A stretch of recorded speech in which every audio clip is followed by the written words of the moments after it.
Hey guys, and welcome back to the Tutorial Millennial channel. In this video, I'll be showing you guys how you can allow other people to send items to your phone using AirDrop. So I'm just going to go to the control center and select Wi-Fi for a few seconds. Then I'm going to choose AirDrop.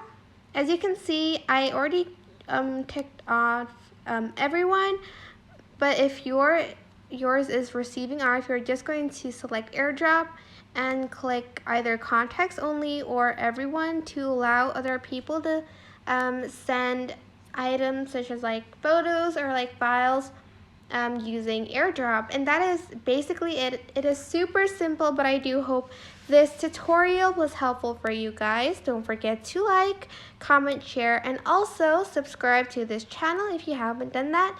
If you have any questions, just leave it in the comment section down below, and I will try my best to answer them all. Thank you so much for watching. Bye!